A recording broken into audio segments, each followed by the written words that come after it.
in observance of the Lenten season. Member, Catholic Media Network and Ave Maria! Gracia Plena! Isang mapagpalang araw po ng linggo mga kapanalig. Ang dalangin natin sumapit sa lahat. Samahan po ninyo kami sa mga sandali ng pag-aaral sa salita ng Diyos at pagtatanggol sa ating pananampalatayang Katoliko. Ako po si Brother Marco C. Evangelista. The truth has set me free. Ako po si Brother Albert Gales from the Roman Catholic Diocese of Imus. Amen. At syempre kasama natin sa ating technical side si Engineer Marlon San Diego at sa ating production assistant si Brother John Gutierrez at syempre si Brother Kenneth nandyan sa tabi natin. So mga kapanalig, this afternoon po ay pag-uusapan natin ay isang usapin o paksa na related po sa ating paggunita o paghahanda sa panahon ng Kwaresma. Importante po na tayo daw ay naghahanda. Kaya nga 40 days yan. Yung 40 days is a preparation. Ano? At sa aking palagay, Brother Albert, mga kapanalig, pag pinag-usapan natin ang preparation para maging ganap tayo sa paningin ng Panginoon, walang ibang gagawin tayo dyan, kundi ihanda ang ating sarili, talikuran ng mga kasalanan, at ito ay pagsisihan. Yes. Diba? So, anong paraan ng pagsisisi natin? Siyempre, yung act of contrition, and then yung sarili nating panghingi ng tawad sa Diyos, at meron tayong isang sakramento, Brother Albert, sa simbahan, sa Iglesia Katolika. Ano ito? Ito po yung tinatawag na sakramento ng kumpisal o sakramento ng pakikipagkasundo. Oo, pagbabalik loob. Pakikipagkasundo. Yeah. Maraming tawag dyan di ba? Yung tinatawag nating reconciliation, confession, at iba pa. No? Pero ang suma total niyan ay magsisi tayo at tumalikod sa ating mga kasalanan, di ba? Shout out Brother Jomel Malyari Otara from Newport Beach, California. Okay. So pag-usapan natin ito, Brother Albert, kasi meron tayong meron ka na naman natuntun napakahilig mo sa mga ng social media Ano ba yung natunto mo? Baka pwede mo i-share sa mga kapanalig natin. Ito po, Pet Malu, Lodi. May nabasa po ako sa Reddit na inilathala ni Fallen Angel INC 1913. Kumbaga, ang nilalaman po nitong kanyang article ay patungkol sa kumpisal at ang salaysay. Kasi tayong mga Katoliko, meron tayong tinatawag na sakramento ng kumpisal. Pero dito, ayon di umano sa article ni Fallen Angel INC 1913, yung pagkakahambing halos ng sakramento ng kumpisal sa salaysay na ginagawa ng mga Iglesia ni Cristo. Mga kaanib ng Iglesia ni Cristo. Sasabihin, babasahin ko po dito yung kaunting nilalaman. Sabi niya po dito, sandamakmak ang salaysay, hindi pa ba sapat na humingi ka lang ng tawad sa taas at pagkatapos noon ay okay na? Hindi naman talaga nila iyan paniniwalaan. Magbibigay ka ng salaysay sa lahat ng pagkakamali na nagawa mo, tulad ng di pagdalo sa gawain, di pagsamba, mali ang nailalagay mo sa nakasulat, at nagkakaroon ka ng mga kasalanan or immoralidad. So ibig sabihin dyan sa binabanggit mong pagsasalaysay, nire-reveal mo yung iyong mga pagkakasala, yung iyong mga ginawang mali, no? Shout out kay Ate Belen Rivera dyan po sa Archdiocese of Manila, at kay Brother Francisco Aldiger. Shout out po sa Santa Teresita del Niño Jesus Paris, sa kanilang Kura Paroko, Reverend Father Greto Bugas ng Tupi, South Cotabato. Okay. So, dito sa sinabi mong ito, Brother Albert, ang INC umano ay merong tinatawag na salaysay. Parang affidavit salaysay no? Tapos sasabihin mo doon kung ano yung mga shortcoming mo, at sasabihin mo doon kung hindi ka dumalo ng gawain, yung mga pagsamba, and then kung ano yung mga naging paglabag mo sa aral o sa mga doktrina, at yon ay i-address mo sa tagapamahalang pangkalahatan. Wow. Sino ba yung tagapamahalang pangkalahatan sa INC? Anong pangalan? Si Eduardo Manalo. Eduardo Manalo. So, ibig sabihin, parang gagawa ka ng letter, Dear ka Eduardo Manalo, ako po si Albert Gales, ako po ay gumawa ng paglabag, hindi ako sumamba, hindi ako naghandog ng abuloy, ganyan, etc. At ano ngayon kung ginawa mo yung letter na yon, anong susunod doon? Anong procedure na gagawin dyan? Ayun. Alam mo ba kung anong gagawin? Ito nga, sabi di umano dito, ay babasahin sa buong congregation dito. Ano? Babasahin. Ibig sabihin, kung si Engineer Marlon San Diego ay may ginawang kasalanan, susulat siya, tapos ibo-broadcast ko dito sa radyo, ganon? Opo. Ayon dito kay Fallen Angel INC 19. Pambihirang patis naman na. Masahol pa pala yan sa kumpisal natin sa pare. Kasi sa atin sa Iglesia Katolika, yung kasalanan ay ipapahayag natin, pero kung sino yung pare na nandoon sa kumpersyonaryo. At doon ay between you at yung pare lang. Siyempre, nandiyan dyan sa gitna ang Panginoon. Dito pala, ayon dyan sa nakuha mong source, gagawa ng parang salaysay na open public. Although naka-address kay Eduardo Manalo, the Executive Minister. Abay, kung totoo ito alam ko maraming nakikinig sa ating iglesia, no? Kung totoo itong nabasa namin ni Brother Albert, saan galing yan? Sa Reddit na inilathala ni Fallen Angel. Ano ba yung Reddit website? Isa po siyang website na kung saan pwede kang maglahad ng sarili mong opinion or pananaw for social media na okay. Rin. So, dito sa nabasang ito ni Brother Albert, alam ko marami nakikinig sa atin ng mga kaaanib ng Iglesia ni Cristo. Baka naman pwede nyong sagutin ito. Mag-chat lang po kayo dito sa amin, ano? At babasahin namin kung ano ang paliwanag nyo tungkol dito. Meron kaming text line, 0918-837-4827 or 0918 Veritas, no? So kung may nakikinig sa atin, alam ko may nakikinig na mga kaanib ng Iglesia ni Cristo, 0918-837-4827, bigyang linaw nyo nga po kami kung totoo ba na kayo ay may ginagawang salaysay di umano naka-address kay Eduardo Manalo bilang Executive Minister o pangkalahatang tagapamahala, at doon ilalahad ninyo ang inyong mga kasalanan at babasahin sa gitna ng congregation o sa gitna ng inyong pagsamba.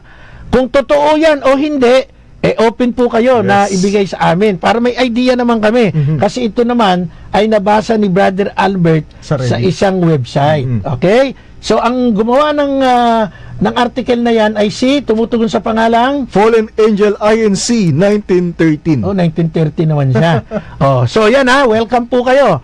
At maganda na rin mapag-usapan natin yan. Kasi, sa Roman Catholic Church, ay hinihikayat naman po talagang totoo na ang bawat binyagang Katoliko ay magpapasa ilalim sa sakramento ng pagbabalik loob, reconciliation, penance, or kumpisal. Mas kilala sa kumpisal.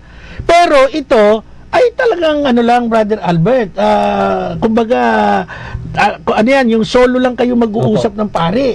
At hindi ito ibu-broadcast ng kahit kanino ng pare. Very private yan. Bawal na bawal ibunyag ng pare yan. Kasi meron silang tinatawag na secrecy. Di ba? So, ang pinakamaganda niyan, mga kapanalig, ay magandang talakayin natin ang sakramento ng kumpisal sa loob ng ating simbahan. Anyway, nabanggit na natin yung style ng Iglesia ni Cristo Kasi banat sila ng banat sa atin. Bakit daw tayo nagkukumpisal sa pare? Tao lang yon.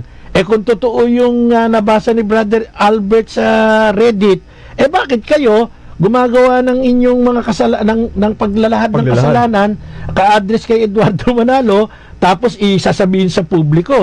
Grabe yung gano'n, ano? So, ang ating dapat na alamin, ano ba ang totoong sinasabi sa opisyal na aral ng Santa Iglesia Katolika tungkol po dito sa ating sakramento ng kumpisal? Kapag gumawa ka ba ng sulat kay Eduardo Manalo, si Eduardo Manalo ba magpapatawad sa iyo o yung ministro o yung congregation? Kasi sa Roman Catholic Church, pari nga ba ang nagpapatawad ng kasalanan at inaagaw ba ng isang pari o siya ba ay sinasabi nating nagpapanggap sa kapangyarihan na dapat ay sa Diyos lang sa pamamagitan ng sakramento ng kumpisal? Ngayon, ang sagot, tingnan natin, Brother Albert, saan ba natin makikita yung official answer? Yung mga pari ba ay gumagawa ng usurpation of power or authority to forgive sins? Unang-una, Brother Marco, bago po natin sagutin yung tanong, ang tungkulin lamang po ng pari sa sakramento at lalong higit sa sakramento ng kumpisal ay maging tagapanguna o ministro upang ang sakramento ng kumpisal O ano may pang isagawa. sakramento? O ano pang sakramento? Ito ang mga sakramento, Oo. kasal, binyag, kumpil, no? Eucharistia, no?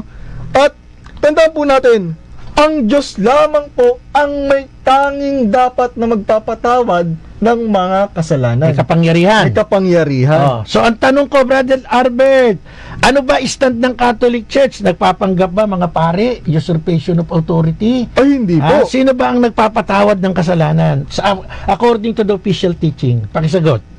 Ang tanging nagpapatawad po ng mga kasalanan ay ang Diyos. Ayon sa Catechism of the Catholic Church, paragraph 1441, only God forgives sins since He is the Son of God. Jesus says of Himself, the Son of Man has authority on earth to forgive sins and exercises this divine power. Your sins are forgiven. Further, by virtue of His divine authority, He gives this power to men to exercise in His name. So yan ang sagot. No? Opo. Tinatanong natin, ano ba ang official teaching ng Catholic Church sa kumpisal? Ang pari ba nagpapatawad? Inaagaw ba ng pari ang kapangyarihan ng Diyos na magpatawad? Maliwanag po. Very clear. Catechism of the Catholic Church, paragraph number 1441, only God forgive sins. So, Brother Albert, ang klaro naman ang turo ng Yes. simbahan natin, ano? Opo. Sabi ni Brother Joel Tan, talagang tuloy lang sila sa bashing sa atin kasi wala sila nun. So dito po, sa Catechism number 1441, ang liwanag only God forgives sins. Hindi po inaagaw ng mga pari ang kapangyarihan ng pagpapatawad. Sa halip, tulad ng sinabi ni Brother Albert kanina, ang mga pari ay ministro ng sakramentong ibinigay mismo ng ating Panginoong Hesukristo. At yung duda ng mga ibang pananampalataya sa sakramento ng kumpisal, hindi ho bago yan. Kasi nung ang ating Panginoong Hesukristo po, na narito pat nagmimisyon sa lupa, ay nagpatawad ng kasalanan, kinwestiyon din siya ng mga Pariseo at Iskriba.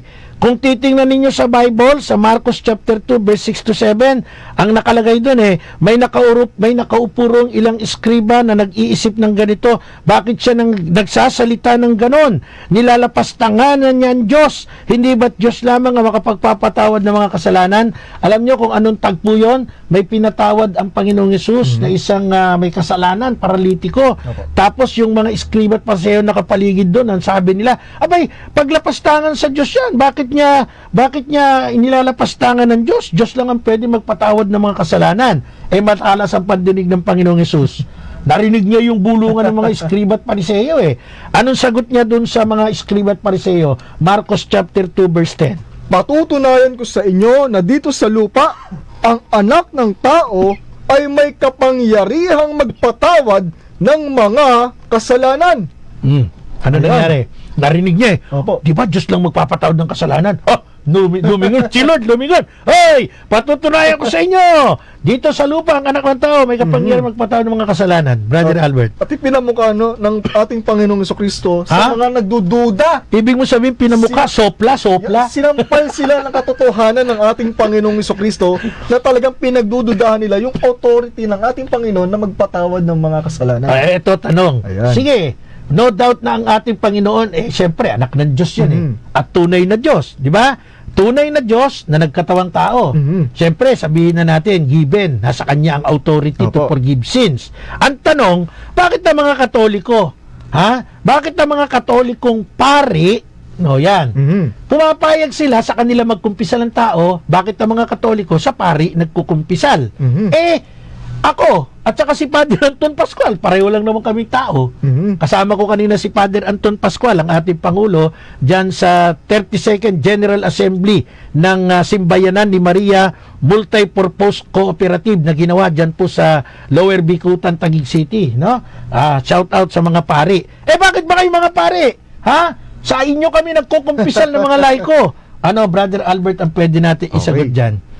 Para ipagpatuloy, no, yung ng tao, yung habag at maramdaman ng tao yung habag ng Diyos. Mhm. Nung bago umakyat ang ating Panginoong Jesucristo, pagkatapos siyang mabuhay na muli, no, ipinagkaloob ng Panginoong Jesucristo sa kanyang mga alagad ang kapangyarihan na magpatawad ng mga kasalanan. Ibig mo sabihin, dun sa Marcos 12, sabi niya, patutunayan ko sa inyo na dito sa lupa, ang anak ng tao may kapangyarihan magpatawad ng kasalanan. Yung kapangyarihan iyon ay ipinamana niya o ibinigay niya sa mga tao. Yes. Sinong tao ito at paano niya ito ibinigay, Brother Albert? At ibinigay niya po ito sa mga alagad at sa kanilang magiging kahalili. Nasa Bible ba yan? Nasa Bible Uwe, po. hindi nga. Basahin po natin. Sige nga, sige nga. Isasampal natin sa kanila.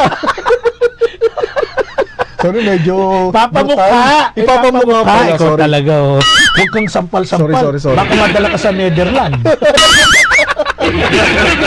Sige, saan? Basahin po natin 1 chapter 20 verse 21 hanggang 23. Sinabi na naman ni Jesus, sumainyo ang kapayapaan. Kung papaanong sinugo ako ng Ama, isinusugo ko rin kayo. Pagkatapos sila'y hiningahan niya at sinabi, tanggapin ninyo ang Espiritu Santo.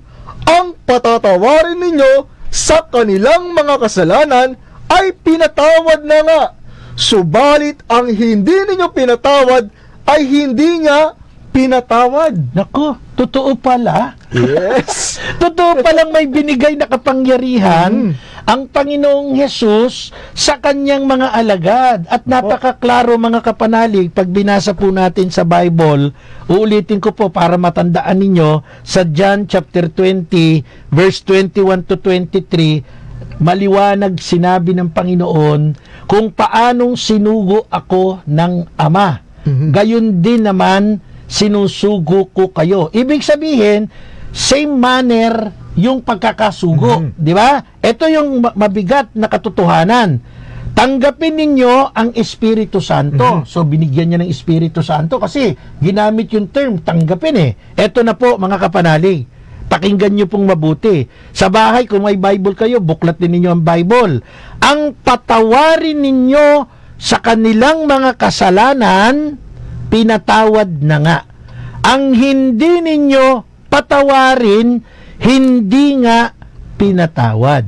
Meaning to say, kaya sinabi ng Panginoon, tanggapin nyo ang Espiritu Santo, yun na yung kapangyarihan na magpapatawad sila ng mga kasalanan. At pag pinatawad ng mga alagad, ng mga apostol, ang kasalanan ng iba, ay patatawarin sila ng Diyos. Ito'y isang kapangyarihan na nanggaling mismo sa isinugo ng Ama. Kung paanong sinugo ako ng Ama, gayon din naman sinusugo ko kayo. So, dahil dito, ang bawat kaanib ng Iglesia Katolika, walang pagdududa po sa kapangyarihang ibinigay o ipinagkaloob ng Panginoong Yesus sa kanyang mga alagad, sa kanyang mga apostol, na minana hanggang ngayon ng mga pari dahil tayo ay nasa iisang tunay na simbahang tinayo ng ating Panginoon. Ibig sabihin, nagkukumpisal tayong mga laiko sa mga pari sapagkat sila po ang pinagkalooban ng Diyos ng kapangyarihan na magpatawad ng mga kasalanan. Brother Albert, para selyuhan natin ito, pakibasa nga po ang 2 Corinto sa English at sa Tagalog na rin para mas maklaro. 2 Corinthians chapter 5 verse 18. All this is from God, who through Christ reconciled us to Himself and gave us the ministry of reconciliation. Yan bang reconciliation, kumpisal yan? Yes, absolutely yes. Kasi yan ang tawag. Opo. Pagbabalik loob o pakipagkasundo, di ba? At sa ibang termino nga, mas kilala nating kumpisal. At sa binasa mo, sa Tagalog nga, basahin natin, Brother Albert. Ang Diyos ang gumawa ng lahat ng ito sa pamamagitan ni Kristo. Ibinilang niya tayong mga kaibigan at hindi nakaaway. At pinili niya kami upang ang iba pang mga tao ay maging kaibigan rin niya. So meaning to say, sa pamamagitan ng mga apostol, ng mga pari na sinugo ni Jesus, kung paanong sinugo siya ng Ama, tayo na mga kaaway ng Diyos ay magiging kaibigan rin niya. Kaya nga sa wikang English, sinasabi dyan na through Christ reconciled us to Himself and gave us the ministry of reconciliation. Yun pala yun, Brother Albert, mga kapanalig eh. So, ibig sabihin, ang mga pari ay gumaganap sa tungkuling ito bilang ministry ng reconciliation. Minister of reconciliation. Sapagkat sila ay pinili o hinirang ng Diyos upang ang pagpapatawad at ang pag-ibig ng Diyos ay may pagpatuloy. Ang mga pastor, ministro at iba pang tagapagturong protestante na wala namang authority mula sa ating Panginoong Diyos tulad ng mga eskriba ay patuloy na nagpapahayag ng kanilang pagdududa sa kapangyarihang ipinagkaloob ng ating Panginoong Hesukristo. Tama yung punto mong yan eh. Palagay ko sasang-ayon sa akin dyan si Brother Silvestre Santiago nakikinig sa atin, ano?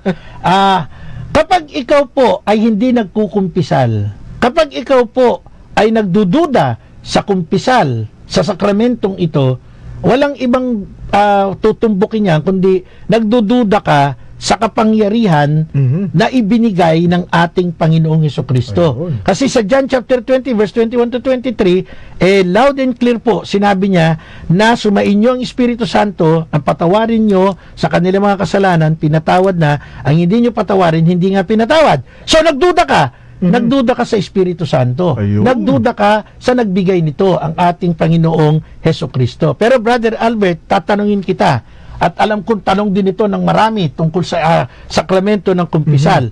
Hindi ba tinuturo ng Biblia? Wala ba sa Biblia na pag ikaw ay may kasalanan ay pwede mong ipagtapat sa iyong kapwa-tao yung kasalanan mo? Kasi yan ang turo ng mga pastor ng mga tagapagturong protestante. Ba't ka nagkukumpisal sa pare? Tao lang yan, pareho mo. Sa Bible ba, wala bang tinuturo na pwede kang mag-confess ng kasalanan mo sa kapwa-tao mo? Ay, nasa Bible po. Na naman. Ididikit natin sa mukha nila tong verses na to eh. Hindi na isasampat. Ididikit. Nasa Bible na naman. Nasa Bible po. Saan yan? Santiago chapter 5 verse 16. At sabi po dito, kaya nga, ipagtapat ninyo sa inyong mga kapwa ang inyong mga kasalanan at ipanalangin ninyo ang isa't isa upang kayo'y gumaling. So napakaliwanag at napakalinaw po ng nasasaad sa banal na kasulatan. Ipagtapat ninyo sa inyong mga kapwa ang inyong mga kasalanan. Kung gayon, ang pagkukumpisal ng Katoliko sa mga pari na kanyang kapwa-tao ay isang biblikal na pamamaraan na taliwas sa turo ng mga protestante na hindi ito tama sa Alam mo, kanilang Brother pananaw. Albert, yung paliwanag mong yan, binasa mo sa Santiago 5:16, ipagtapat ninyo sa inyong kapwa ang inyong mga kasalanan, naintindihan ko agad. Ibig sabihin, biblical pala, pag may kasalanan ka, ipagtapat mo sa kapwa mo. Kaya nakakapagduda yung mga nagtuturo na mali yun eh. Nasa Bible pala Nasa Bible. Hindi kaya ini-skip nilang basahin yung Santiago chapter 5 verse 16. Sa mga kapanalig, kung mapapansin niyo yung double standard, no? Pagpabor sa kanila, sa mga tagapagturong protestante, yun lang ang kanilang tatayuan. Pero katulad natin, nagkukumpisal tayo sa pari, kapwa-tao natin, titirada sila. Masama yan, bawal yan, kapwa-tao nyo yan. Yun pala, nasa Bible, ipagtapat ninyo sa inyong kapwa ang inyong mga kasalanan. Kapanalig, nasa ikalawang bahagi na po tayo ng ating palatuntunan na apolohetika. Of course, salamat sa Diyos. Sa loob po ng 18 taon ay narito ang ating tinig sa Radyo ng Simbahan, Veritas 846. Salamat po sa ating mahal na Pangulo, Father Anton City Pascual, sa ating mahal na Vice President for Operations, Brother Roy Villen, at sa ating mahal na station manager, Madam Risa Mendoza, sa opportunity patuloy tayong maglingkod sa pamamagitan ng ating tinig. At syempre kasama niyo po Brother Marco Evangelista at si Brother John Albert Gales, and of course sa ating technical side si Engineer Marlon San Diego at si Kaenteng nandyan na, at si Thank you Brother po. Kenneth ang ating production assistant. Okay, so mga kapanalig, napakaganda ho yung ating pinag-uusapan, pinaliliwanag natin, pinagtatanggol natin na kapag kaho pala tayo mga Katoliko ay nagkukumpisal sa pari, hindi po issue na nagkukumpisal tayo sa ating kapwa-tao, sapagkat ito po pala'y biblical, mababasa sa Santiago chapter 5 verse 16, kaya nga ipagtapat ninyo sa inyong kapwa ang inyong mga kasalanan. Pangalawa, yung ating pinagkukumpisalan may full authority, full blanket authority galing sa Panginoong Yesus na sinugo ng Ama. Binigay niya sa pamamagitan ng Espiritu Santo. Tanggapin ninyo ang Espiritu Santo at patawarin ninyo sa inyong mga kasalanan. Hindi nga pinatawad, ang hindi ninyo patawarin, hindi nga pinatawad. At yan ay nasa John chapter 20 verse 21 to 23. At ito pong pagkukumpisal na ito, isang ministeryo po ito, isang ministry. At ang tawag po dyan ng Biblia, sinabi ni Apostol Pablo sa 2 Corinto chapter 5 verse 18, and Christ gave us the ministry of reconciliation. So dito mga kapanalig ay nais nating bigyang diin na hindi po pari ang nagpapatawad ng kasalanan. Sa official teaching ng Catholic Church, paragraph 1441 ng Catechism of the Catholic Church, maliwanag na sinabi, only God forgives sins. So wala hong pang-aagaw ng kapangyarihan, kundi pagganap sa iniatas na tungkulin ng ating Panginoong Hesukristo. At sa isa pang official teaching of the Church, Brother Albert, basahin natin ang Catechism of the Catholic Church, paragraph number 1461. Since Christ entrusted to his apostles the ministry of reconciliation, bishops who are their successors and priests, the bishops' collaborators, continue to exercise this ministry. Indeed, bishops and priests, by virtue of the sacrament of holy orders, have the power to forgive all sins in the name of the Father and the Son and of the Holy Spirit. So maliwanag. In the name of the Father and of the Son and of the Holy Spirit, di ba? So, si Apostol Pablo, Brother Albert, Si Apostol San Pablo po, sa kanyang pagganap sa Ministry of Reconciliation, ay nagsabi na siya'y nagpatawad ng kasalanan sa harapan ni Kristo.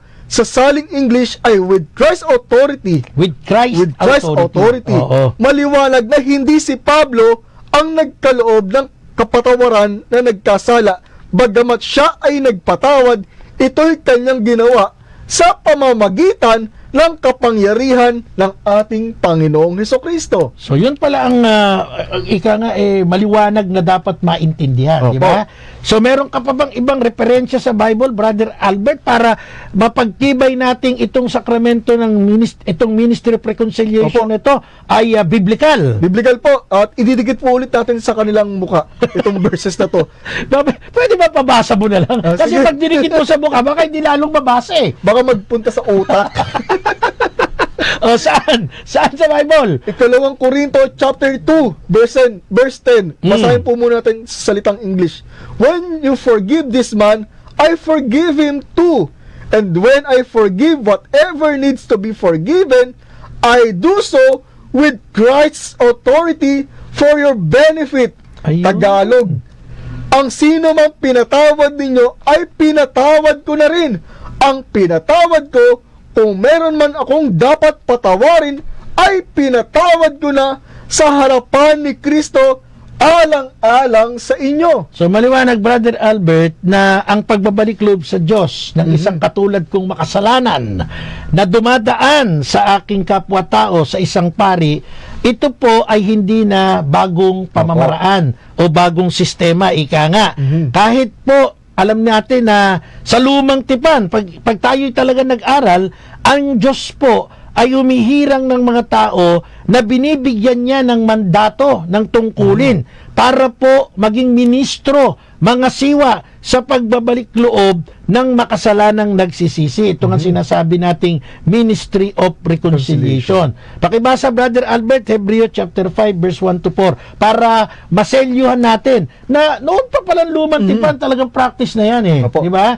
Oh. Ang bawat pinakapunong pari ay pinili mula sa mga tao at inilagay sa ganoong tungkulin upang maglingkod sa Diyos para sa mga tao. Siya ang nag-aalay ng mga kaloob at mga handog para mapatawad ang mga kasalanan. Nadarama niya ang kahinaan ng mga mangmang at ng mga naliligaw ng landas sapagkat siya'y mahina ring tulad nila. At dahil sa kanyang kahinaan, kinakailangang siya'y mag-alay ng handog, hindi lamang para sa kasalanan ng iba, kundi para sa kanya ring mga kasalanan. Ang karangalan ng pagiging pinakapunong pari ay hindi maaaring makamtan ninuman sa kanyang sariling kagustuhan. Ang Diyos ang pumipili sa kanya tulad ng pagkapili kay Aaron. So meaning to say, sa binasa mong iyan, Hebreo chapter 5, simula pa nung matandang tipan, ang Opo. Diyos ay nagtatalaga, naghihirang siya ng isang tao na tinatawag na saserdote. At ito, sinasabi ng Bible, siya ay mahina rin. Pero kahit siya ay mahina rin, binigyan siya ng authority na maghandog ng mga kasalanan ng mga tao o ng kanyang congregation.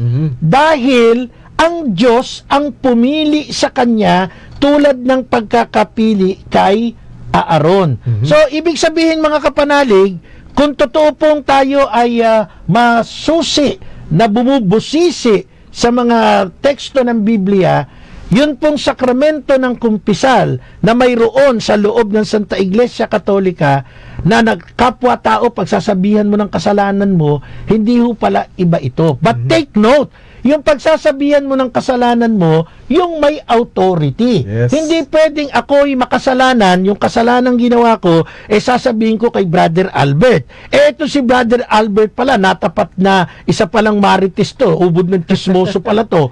Maikukwento sa buong komunidad yung ginawa kong kasalanan, na kinuwento ko sa kanya, purnada. So, kanino ka magsasabi ng kasalanan, Brother Albert? Yung kapwa-tao, yan po ay hindi basta kapwa-tao, Yes. kundi person in authority. Yes. For example, pag may away, Brother Albert, sino ba tatawagin mo? Barangay. Barangay at saka pulis. Pulis. Di ba? Barangay, tanod, tsaka pulis. Pag Opo. may away. Pag may sunog, sino tatawagin mo? Bumbero. Bumbero. Pag may emergency, may naaksidente, may nasugatan, may sakit, sino tatawagin mo? Hospital, ambulansya. Doktor. Doktor. Di ba? So, ibig sabihin, kung ano yung angkop para, kung ano yung angkop na kailangan sa pangangailangan, yun ang tatawagin mo. Pag may kaso ka, kumuha ka ng abogado. Yes. Di ba? So, ganito po yan mga kapanalig. Kung may kasalanan ka, huwag ka magsabi sa kapwa-tao mo. Ako, kahit napakabait na tao si Brother Randel Serrano, na nag-birthday lamang noong nakarang araw, happy birthday, idol. Ito ay humahawak ng dapis ni Brother Bo dyan sa Caloocan. Happy birthday ha, hindi kita nabatid, busy ako nung araw ng birthday mo, nasa isang seminaryo ako, nagbigay ako ng lecture. Hindi ko pwedeng sabihin kay Brother Randel yung kasalanan ko. Kung ikwento ako dito sa Radio Veritas, Yari. sa gabay sa Biblia, ting Martes, umaga, alas 5:30, disgrasya ako. Correct. So, kanino ko sasabihin? Doon sa binigyan ng authority. Sino yon? Di yung hinilang ng Diyos ang mga pari. Huwag ka magkukumpisal sa kung kainino para maging secure din yung iyong pagkakamali na ang mag-uusap lang dyan between the Minister of the Reconciliation at ang Diyos. Lahat ng sinusuko natin sa Minister of Reconciliation, ang pari, sinusuko niya yan sa Diyos. Tandaan niyo po yan. Hindi yan ikinukwento kung kanino lang. Yes. So, Brother Albert, nilinaw na natin, hindi po usurpation of authority ang ginagawa ng mga pari sa sakramento ng kumpisal. Meron ka pa bang gustong idagdag at ipaliwanag para makumbinsin natin yung Ayan. iba na ayaw nang magkumpisal kahit Katoliko na, alam mo ba yon? Brother Tony Di Mapilis, shoutout po sa iyo, no? Brother Levi Lahera, shoutout sa iyo. Sabi niya, paano po yung sa Ama namin na dasal? Na gaya ng pagpapatawad namin sa nagkakasala sa amin. Confession din po ba yun? No, yun ay agreement eh. Patawarin mo kami sa aming pagkakasala tulad ng pagpapatawad namin sa nagkakasala sa amin. Hindi yun pagkukumpisal, kundi paglalarawan, ano yung dapat mong gawin. Pag ikaw ay nagkasala, kung ano yung panukat na ginagamit mo, kapag humihingi ka ng kapatawaran, yun din ang gagamiting panukat sa'yo. Yun ang ibig sabihin nun, Brother Levi Blahera. Okay? So unang-una, ano ba yung ikinukumpisal? No? Kasi meron tayong tinatawag na mortal sin at saka venial sin, no? At tandaan po natin mga kapanalig, Mortal sin, venial sin, ha? Venial sin. Dalawang bagay, dalawang kasalanan pa yan, ha? Okay. So pag sinabi po nating mortal sin, ito po yung kasalanang nakamamatay, at venial sin, yung kasalanang hindi naman nakakamatay, subalit nakakasugat sa ating kaluluwa. Sabi ng 1 John chapter 5, ang lahat ng gawang mali ay kasalanan. Tandaan niyo yan. Opo. Pero may kasalanang hahantong sa kamatayang espiritual at may kasalanang hindi hahantong sa kamatayang espiritual. Tama ba ako, Brother Yes, Albert? opo. Tama po. So, basahin po natin. sige. Sabi po dito, kung nakikita ninyo ang inyong kapatid kay Kristo na gumagawa ng kasalanang hindi hahantong sa espiritual na kamatayan, ipanalangin ninyo siya at bibigyan siya ng Diyos ng buhay. At ito ay para lang sa mga nakagawa ng kasalanang hindi hahantong sa espiritual na kamatayan. May mga kasalanang nagdudulot ng espiritual na kasalanan na kamatayan. Hindi ko sinasabing ipanalangin ninyo ang mga taong nakagawa ng ganitong kasalanan. Ang lahat ng gawain hindi matuwid ay kasalanan, ngunit may mga kasalanang hindi hahantong sa espiritual na kamatayan. So yan yung sinabi ko sa 1 John chapter Opo. 5, no? Tama ba ako? 16. Opo, 16 to 18. To 18. So, ang dapat nating maintindihan, dahil binanggit mo dalawang kasalanan, yan ang ating hihimayin makaraan ang ilang paalala. Mga kapanalig, nasa huling bahagi na po tayo ng ating palatuntunan. Unang-una, magpapasalamat ko po sa inyong lahat. Ang Radio Veritas po, tinanghal na number 2 AM station sa buong Metro Manila. At syempre, tayo rin po, mga kapanalig, ay nag-number 3, no? Nationwide, di ba? Sa nakalipas na isang, ano tawag yan? Ito, number 3 station in Mega Manila. And then, nakita ko kanina, saan? Number 2 station. Saan? Sa Metro Manila. Yes. Yun. Bigat, ano? Grabe. Salamat sa Diyos. Buti na lang, number 1 na. Oo, magaling talaga ang management. Siyempre, ganun yan. At saka pogi ang mga angkor. Yan. Okay. So, Brother Albert, sinabi mo kanina, may dalawang kasalanan. Opo. Mabilisan na to, no? Opo. Pagdating dun sa mortal at venial sin, tinuturo ng Catechism of the Catholic Church number 1855. Opo. Bukod doon sa 1 John chapter 5 verse Opo. 16 to 18, talagang nilarawan doon yung kamatayang hantong, no, sa espiritual. Opo. At yung kasalanang hindi hantong sa kamatayang Opo. espiritual. Ang sabi ng Catechism, mortal sin destroys charity in the heart of man by grave violation of God's law, turns man away from God, who is his ultimate end, and his beatitude by preferring an inferior good to him. So may tatlong kondisyon para malaman natin na tayo nga ay nakakagawa, nagkukumit ng mortal sin. Ano yan? Doon sa 1857 ng Catechism of the Catholic Church, for a sin to be mortal, 3 conditions must together be met. Tatlo daw ito na ating magagawa. Mortal sin is sin whose object is grave matter, and which is also committed with full knowledge and deliberate. So pag intentional yung iyong ginawang kasalanan, it is considered mortal sin. At sa Bible, maraming paliwanag pa dyan kung ano yung mortal sin. Yung ikaw ay pumapatay. Di ba? Sa Revelation chapter 22, maliwanag yan. Kung ikaw ay gumagawa ng mga mabibigat na kasalanang hahantong sa kamatayang espiritual. Paliwanag naman natin yung Brother Albert, venial sin. Ano ba ang venial sin? Venial sin, ito po yung maliliit na kasalanan na ating nagagawa. No? Venial sins allows charity to subsist even though it offends and wounds it. Yon. According to Catechism of the Catholic Church, paragraph 1863. pakibasa, venial sin, Venial sin weakens charity. It manifests a discordant affection for created goods. It impedes the soul's progress in the exercise of the virtue and the practice of the moral good. It merits temporal punishment. So, sa Bible, pag tinanong tayo kung saan yung venial at mortal sin, ang reference natin ay 1 John chapter 5, verse 16 to 18.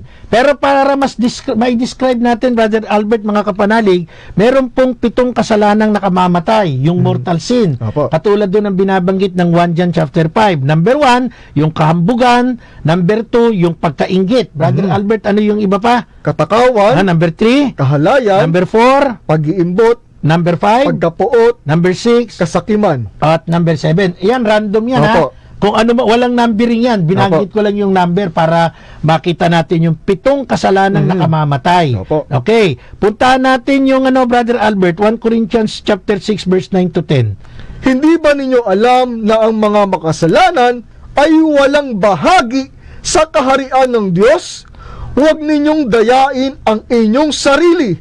Ang mga nakikiapid, sumasamba sa Diyos-Diyosan, nangangalunya, nakikipagtalik sa kapwa lalaki o kapwa babae, magnanakaw, sakim, naglalasing, nanlalait ng kapwa o nandaraya ay walang bahagi sa kaharian ng Diyos. So yan po mga kapanalig ang ating masasabing referensya sa Bible para po mailarawan sa ating lahat ang mga kasalanang nakamamatay, no? At tatandaan po natin, sinasabi ng Bible, ang kasalanang ito ay hindi na dapat ipagdasal ng kapwa-tao.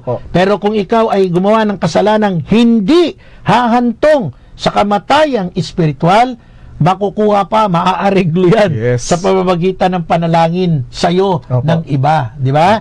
So, yan po mga kapanalig, we hope na ngayon pong panahon ng Kwaresma, bukod po sa mga ginagawa nating mga bisita iglesia, sa Station of the Cross, yung iba pa, pinakamaganda hong paghahanda, walang iba kundi ang sakramento ng kumpisal. Kaya kayo ay aming ini-encourage, kaya natin diniscuss to, Brother Albert, no? At maging makabuluhan at maging makatuturan itong pagdiriwang o paggunita natin ng Kwaresma. Magpasalamat tayo dun sa nagbigay ng 100 stars. Maraming salamat po sa ating listener or watcher sa ating Facebook Live, si Genjack Santiago na nag-send po ng 100 stars. Yan, sa ating Facebook account ng Radio Veritas. Thank you po sa inyong pagtulong. Siyempre, hindi lang meron po tayong senders ng 10 stars, meron din po tayong tinatawag na basher. Meron pa din? Meron po, sabi po dito ni Johan Alfred Guo, no need to confess our sins because we humans need to remove the concept of sins according to reason. Si Martin Luther galit sa confession. Kayo na lang ni Martin Luther ang magalit sa kumpisal. Huwag ka na mga twiran sa amin, Kasi ang Panginoong Yesus mismo nagbigay ng authority. Ngayon, ang tanong sa'yo, anong pangalan niyan? Akin na nga yung pangalan niyan. Alfred Guo. Alfred Guo, yung iyong paniniwala, solohin mo na lang yan. Kasi una sa lahat, kami ay naniniwala sa kapangyarihang ibinigay ng Panginoong Yesus. Ngayon, kung naniniwala ka kay Martin Luther, edi magsama kayo ni Martin Luther. Di ba? Magsasama kami ng Panginoong Yesus. Sabi ni Brother Kenneth, Kantar Media Survey for first quarter of 2025, yung ating naging ranking. Salamat, Brother Albert, Brother Kenneth, At least naintindihan natin mabuti, Brother Albert. So, ganito lamang po yan. Pag kinwestiyon ninyo Yung authority, you're questioning the authority of Jesus Christ. And then, you're questioning the authority nung nagsugo sa Kanya. Pero nyo, ikukumpara nyo yung authority na binigay ni Jesus kay Martin Luther. Ha? Isip naman ng kaunti. Ha? Gamit din ng utak pag may time. Shout out, Brother Lloyda Longkop, mga nanonood sa atin. Yung mga nanonood na lang. Yung mga nakikinig sa atin. Sige. Sorry, nako. Si Rodel Senoron, yan. Maayong hapon, watching from Lapu-Lapu, City, Cebu. Brother Bench Malanum, si Sister Lucena. Ayan. Kami nanonood sa atin from Cebu. Yes. May Brother Tsaka Mario Lucena. Santa Maria pa yata dyan. Ito pa, from UAE, yan nga po, Sister Lucerna Norma Torres. Sister Torres, from UAE. Ingat po kayo lagi dyan.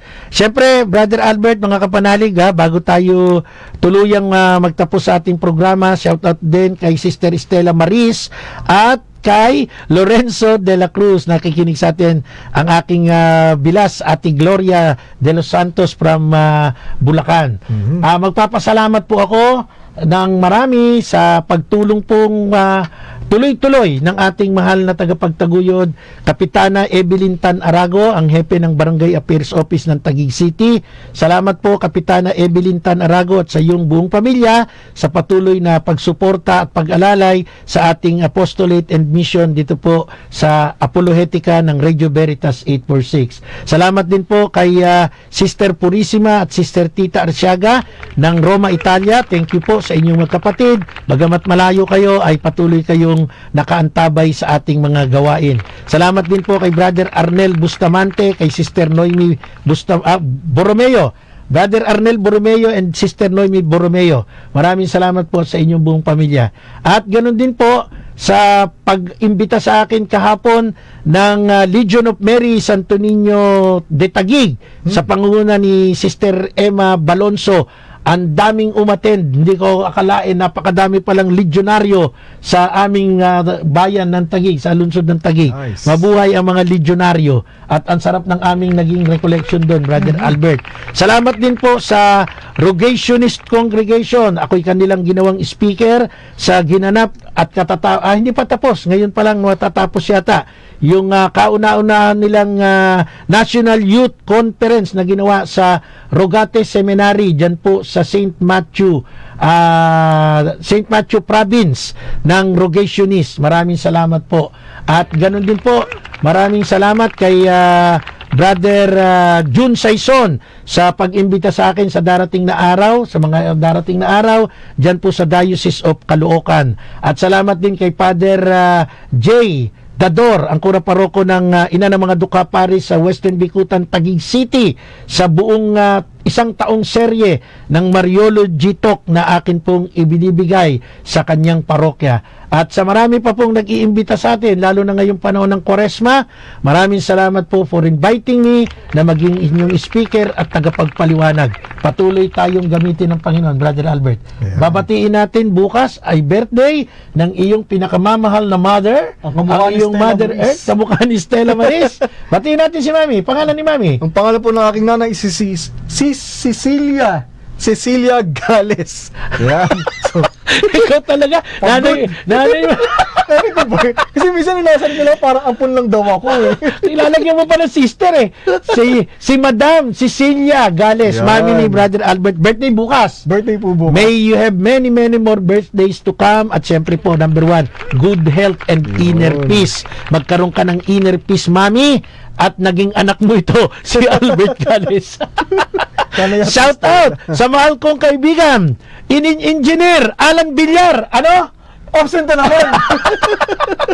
Engineer Alan Villar, nandyan po sa Laguna. Mabuhay ka. At congratulations sa team ng DLC Tenement, Congresswoman Pami Zamora Basketball League sa matagumpay na opening nila kahapon. At salamat po ng marami kay Congresswoman Pami Zamora ng 2nd District ng Taguig City sa pagtataguyod ng palakasang program, sports program dyan po sa Taguig. Salamat Congresswoman Pami Zamora sa pag-alalay sa gusto ng mga kabataan na maging malakas sa pamamagitan ng basketball at iba pang sports. At sa kanyang Chief of Staff, si Boss Eric Canonisado. Mabuhay po ang team team ni Congresswoman Pami Zamora, 2nd District ng Taguig City. Yun. Meron ka pa bang babatiin? Watching from Bulacan, ang aking fiancé ni si Mary Jean Silungan. Yes. Love So you, maraming Mami. salamat po sa inyong pagsama hanggang sa susunod po nating mga pag-aaral dito po sa programang Apolohetika.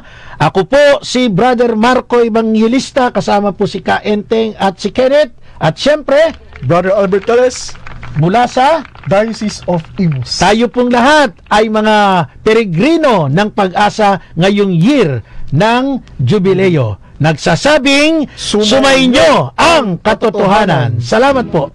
May katapang